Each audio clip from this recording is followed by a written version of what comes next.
Hey, Peter, welcome to the show. As a way of getting started, tell us about yourself. Pleasure to be here. I'm sort of an entrepreneur's entrepreneur. Started my first company out of college in 2008 because I have fantastic timing that way.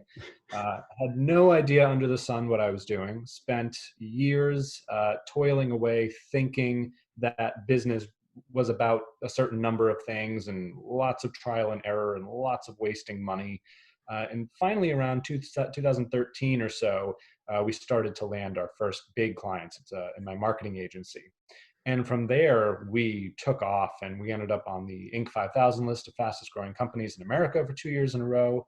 And from there, I branched out. And along the way, Brian, I was encountering a curious thing that I couldn't figure out, which was that some of the organizations we worked with, and we worked with everyone from local car dealers to Warren Buffett himself.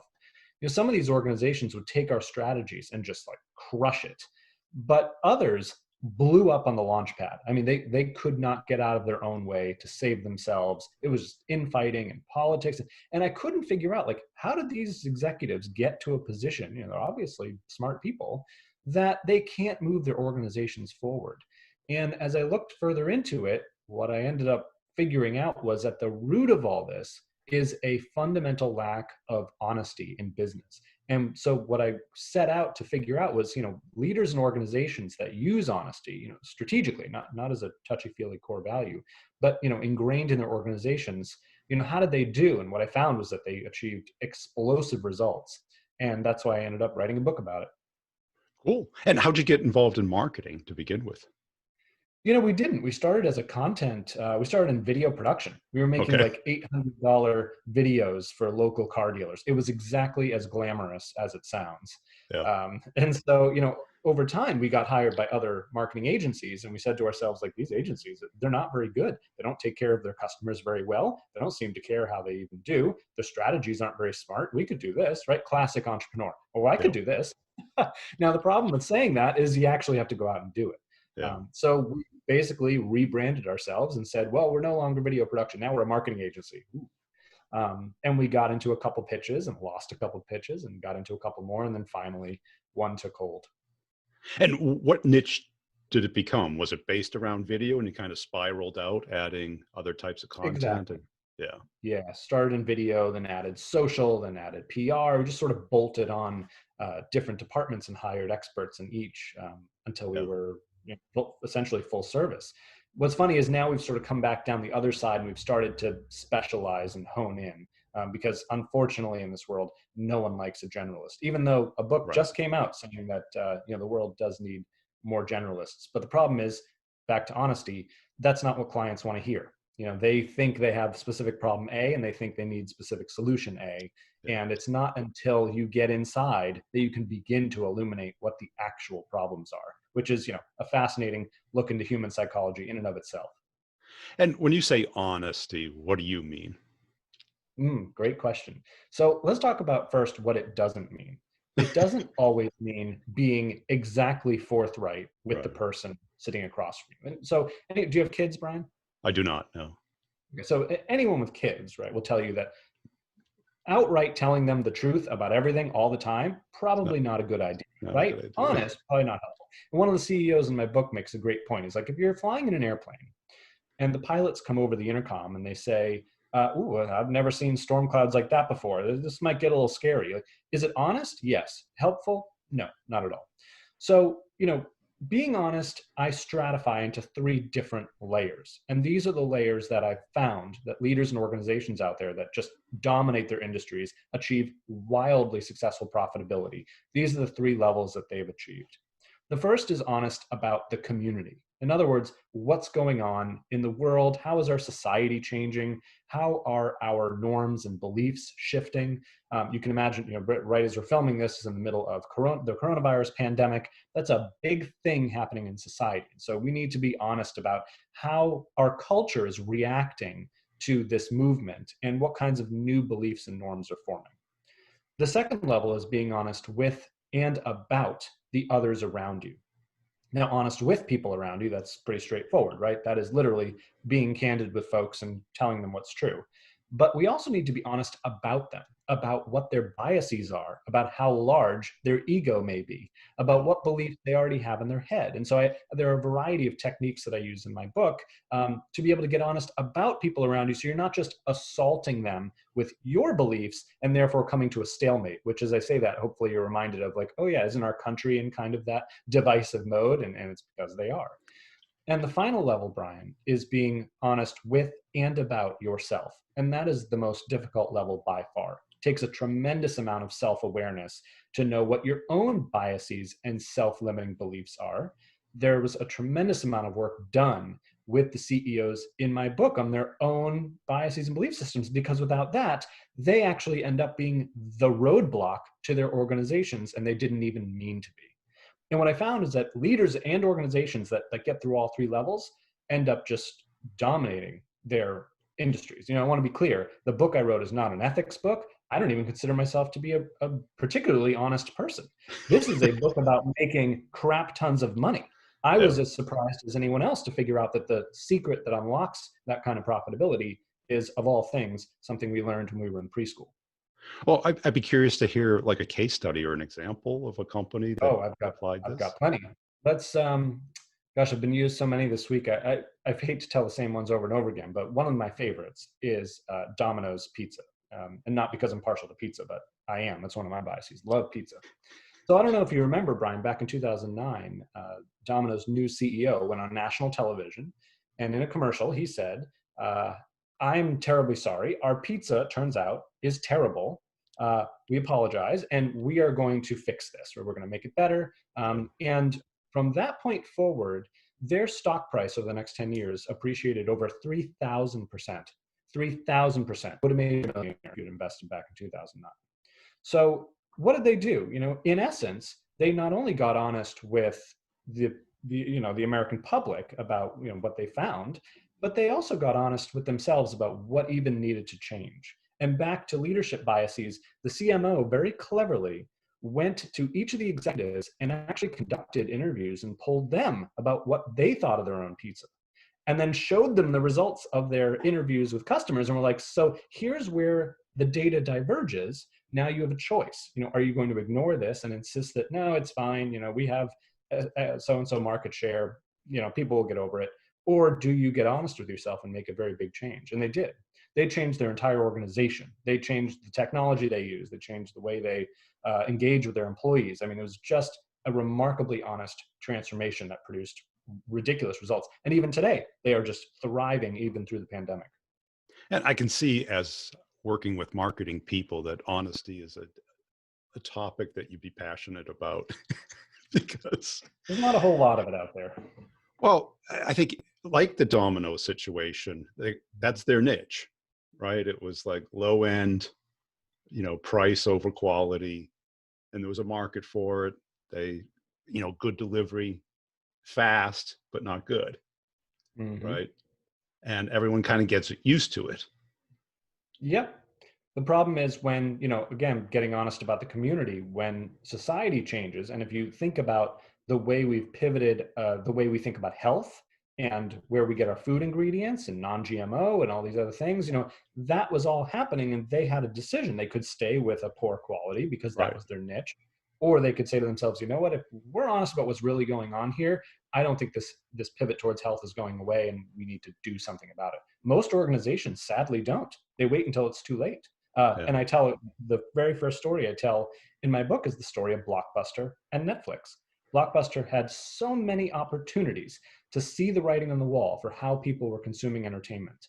But by the time they figured out, like, oh, we better do something about this, an activist investor came in, Carl Icahn, who everyone thinks is amazing. Well, Carl Icahn is actually responsible, I would say, for the biggest demise in Blockbuster, because he said, no, that we can't start to pivot towards streaming like Netflix. We need to return to our roots and get back Yeah. to the way it always was. And it's just like, the world's moving too fast for that. To me, if you ask me, is an inherently dishonest belief about how quickly we're moving into new ways of living. Right. And I think Microsoft would be a great example of this, where you saw, the difference between Ballmer, who, like, looked at the iPhone and thought it was a huge, expensive mistake, That's right. right? And ignored his neighbor, Amazon and AWS, and the success that they were having. And That's all of a right. sudden, Those are. Sorry, go ahead. yeah, and that he just didn't want to admit it because he was a numbers guy. And I'm sure you run into this. It was like numbers, Right. sales guys care about numbers, engineers want to play with the product, marketing wants to build their portfolio for their next job, right? Exactly back to my point earlier about specialization. The Yeah. problem with everyone's obsessed with specialization. And the problem is you lose diversity. You lose diversity of thought. So we have this weird, and I write about this in my book, this weird thing that we've encountered over and over again that just kills me, which is that everyone wants a specialist marketing agency, but at the same time, they want diversity in their teams, diversity in their boardrooms. Well, which one is it? Yeah. If time and again it's been proven that a fresh look at an idea contributes greatly to the outcome, then why isn't this a standard practice across every business to always bring in fresh ideas so people can ask really dumb questions? In fact, I write about Quicken Loans, Brian, and how they came up with Rocket Mortgage. And Rocket Mortgage has just dominated the mortgage industry. And in their culture, they have great codes about like moving quickly, about saying yes before no, about the fact that it's not about who is right, it's about what is right. And so you can imagine in a culture like that, they're very honest about, we don't know, but why don't we go and try that thing and see? And back to stupid questions from diversity, they have a variety of interns, like think of like 1,000 of them that come in every year. And they ask really dumb questions like, hey, how come I can't get a mortgage through my phone? And they were like, I don't know. That's a really good question. Let's figure out how to do that. So, back to your comments about, Steve Ballmer and AWS and all, like, it's not like innovation happens in an instant and then we need to jump on it. He lived next door for years. At any time, he could have said, hey, well, why don't we have a better conversation about this? I want to see if my beliefs are somehow making me miss something really big. Blockbuster had years and years to make a pivot. So the truth Right. is out there, whether people want to look at it or not. Yeah. And it comes to Christensen's book, The Innovator's Dilemma, a little bit, but Mhm. I think it's more like the sacred cows. Nobody wants to Yes. face the sacred cows. Yep. Right? That's a The great analogy. ingredients in the pizza, the mainframes or the desktop software that they're selling, that's where they're getting all their money. But wait a second, the world is not static, That's right. you know. And the thing about Netflix, that it would seem in hindsight that it's clear, but not to dabble in it or not to buy them, which I think they had the chance to buy them. They did. Yeah. Well, not only that, they had launched Total Access, which was essentially a Netflix competitor. And I think they got up to like 2 million subscribers until Carl Icahn came along and shut it down. How Yeah. sad is that? Yeah, and I've been at big companies, and the sacred cows are essentially obvious. Mhm. The company's impossible to deal with, so we have to set up a third-party channel because we're so difficult. That's right. Yeah, it's a shame. It gets in the way of, and I think we're seeing uh, with this pandemic, the inability to move quickly because of so much bureaucracy. And like, the question is like, how far can that kind of system survive? We know now over and over again, we have examples of smaller, nimbler companies coming out. Like this is a thing, we know it. But we also, in my book, there are plenty of examples of very large companies who operate with small company principles. It's not like it's not possible. What I make a point of in the book is that honesty is an act of attrition. It's about removing self-limiting beliefs, removing roadblocks, who are people who have been elevated to a position that they actually get to squash everything below them. Yeah. And it's just so sad. And I don't think enough organizations actively look out for those kinds of folks who are acting as roadblocks. And isn't it also kind of a function of groupthink? Is that Totally.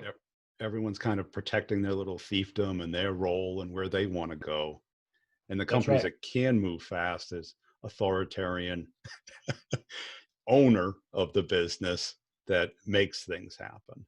Not always. I mean, in some cases, for sure. But in Quicken's case, I mean, there's a great example, and they have this practice of if an employee brings something to a manager, the manager will typically, if it fits within their what they call their superpower, what they're able to do, their core values, the manager will typically say, great idea, but ideas are worthless. Go do something about it and then bring me back the results and let's see. You can imagine that conversation happening across thousands of people yields incredibly innovative results. Now, contrast in the way of a lot of communication. So much gets lost. Do you think about the typical corporate boardroom and how much brain power and experience and education is there? You have to wonder, like, with that much firepower, why can't an organization innovate and dominate? And so the question has to be because something's blocking that firepower from coming through. Listen, we all have a mouth and ears. Like, we can all open up dialogue and speak freely, but only if we're allowed to. And how many television shows and movies have we seen with this military line, permission to speak freely? That's what we really need. Right. We need With all due permission. respect. Yeah, with all due respect, we need permission to speak freely. Yeah. And just by doing that, and I've run focus groups after focus groups with employee groups, okay, who inside of an hour, they will have solved whatever massive challenge we were hired to come in and figure out. And then when I bring those results to the leadership, they're like, yeah, yes, we could, here's the reasons why it won't work. And it's just like, isn't this why you hired us to begin with? So, somewhere, Brian, someone is lying. And, it's just a shame. Right. And bureaucracies, because, I experienced it. I had a small little company, about 100 people, get bought by a huge, like, Fortune 10 company. And certain things ran like clockwork, but most things, it was like the government. Yep. The homepage had over 150 links and you couldn't figure out where to go to get anything done. We see it all the time. Yeah. All the time.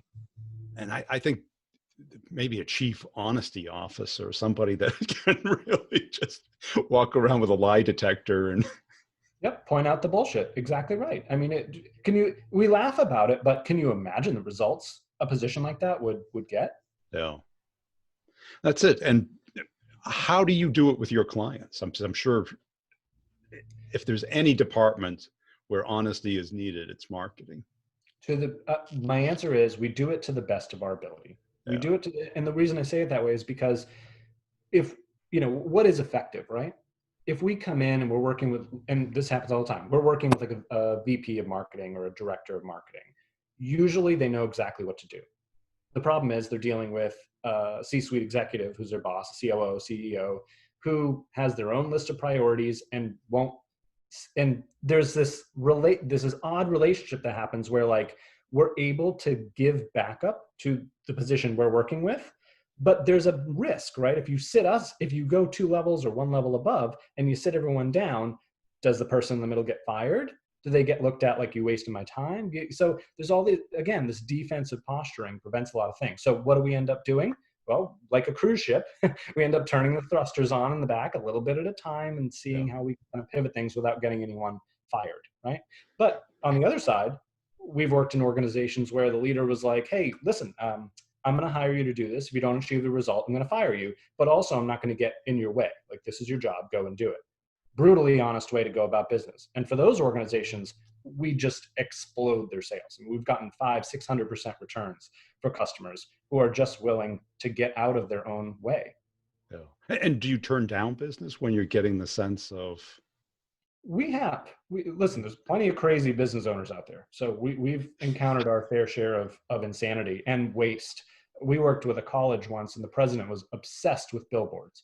Now, were billboards effective for what they were trying to market? No. Was her target audience looking at billboards? No. Was her target audience looking at the billboards they wanted? No. But the billboards they wanted were on the expressway between the president's home and the college. Yeah. You tell me, Well, and so what do we do? $100,000 worth of billboards later, we could tell her we're not placing them, but that's not good for anyone. So what do? We do what she wants. And then at the same time, we're doing what we know works because it's in her best interest. But it's tough. Self-awareness is that unique quality that everyone wants, most insist they have, and few really possess. Right. And what I've seen mostly in marketing people, they're looking for their portfolio, not for the company's best interest. Sadly, yes, that's right. True. If you get them their visibility or their examples of their work Hmm. that you can give them, as opposed to that driving business to the That's right. company, That's you know? right. That's right. Well, in Mark, the reason I never set out to write a book about honesty. I mean, I want to be clear about that. I mean, I set out to write a marketing book. It was only through my experience and through the case studies I started to research that I realized that marketing just ends up being an extension of the organization itself when marketing is done right. And so the most honest and authentic marketing isn't just that, they're representations of the most honest and authentic organizations. And there are many times, Brian, we've come into an organization and they were like, we want to say that we're the best at this and the best at that. And we've had to tell them, like, you're not. That's not that's not reality. I mean, if you want us to say it, I mean, we can have a conversation about that, but it's simply not true. And so the question is, what are you, leader and organization, going to do about that? That's where they get into, how honest are they willing to be? And what companies' marketing do you admire? I mean, anyone right now in the pandemic who is actively, so I think of a couple insurance companies, right? And I don't want to give credit where it's undue. I think it was Allstate who did it first. Hopefully I got that right. Who launched a commercial campaign saying, we know you're not all driving now because you're all at home, so we're actually going to credit you money back. That's amazing, right? Like, talk about honest about what's going on in the world, honest with and about the others, their customers, their employees, what they're going through, and honest with themselves. Like, yeah, we could pocket this $600 million, but isn't it a really great investment if we just give it back to folks? It's the right thing to do.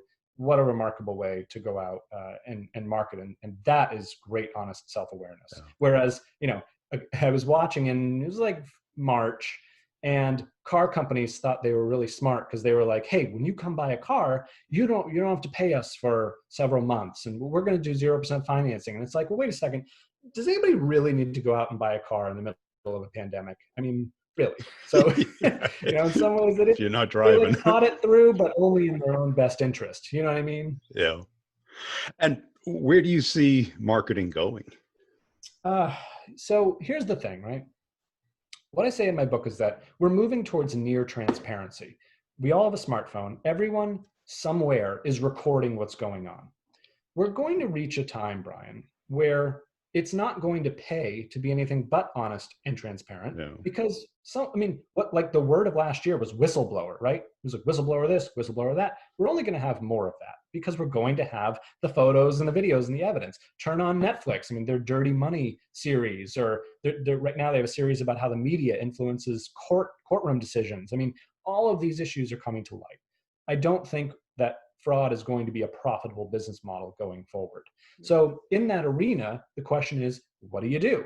And I think very quickly, as consumers start voting with their wallets, or in the political arena, actually voting for candidates, I think we are going to see a shift. Because if you don't believe that, then you have to believe that we're all going to decide that screwing each other and being dishonest with each other is like the best way to move forward as a society. And that just can't be. We've seen what that looks like. It looks like the times we're living in. And I would argue that's just not sustainable in any way, shape, or form.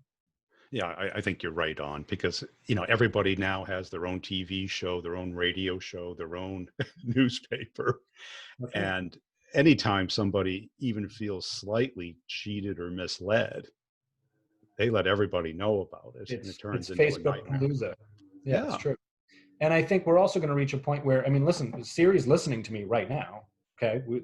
Let's be honest about that. Alexa and Siri, and they're listening. So I think we're going to reach a point where we're watching say a presidential debate or a CEO on MSNBC. And we can say, hey, Siri, is this CEO full of shit? And they're going to be able to tell us, well, Peter, within a 95% confidence level, I think what they're saying is not accurate or accurate. And here's the list of reasons why. Why not? Why wouldn't that be a reality that we live in within a very few short years? I don't see why not. cool. And where do you want to take your agency? Where do I want to take it? Yeah, Brian, I want to do much more work in the boardroom. This whole thing for me was a self-discovery about what really makes business happen. And so if I want to make the kind of impact that I would love to make, I really need to move up from the marketing suite and into the C-suite to yeah, help those folks understand how, this conversation we've had, like, where's the world going and how do we catch the next wave, Right. which I truly do believe is honesty and transparency. I think you're right. Cool. Hey, really appreciate your time today. Where can people go to get the book? It's my pleasure. So go ahead and Google Peter Kozodoy or Honest to Greatness. If you go to honesttogreatness.com, you can actually take the 21 question honesty quiz and figure out which honesty type you are, if you are brave enough to know that about yourself. But that's a lot of fun. I'm seeing that pop up on social media as people take it and share their results. And absolutely, you can get the book anywhere books are sold, Amazon, so on and so forth. And come join me on social media for an honest conversation. Cool. And it will be out on Audible or? It will eventually. Yeah, we're shopping audio rights right now. It's May, so pandemics and such, they throw a wrench in all kinds of things. But yeah, we'll get that rolling as well.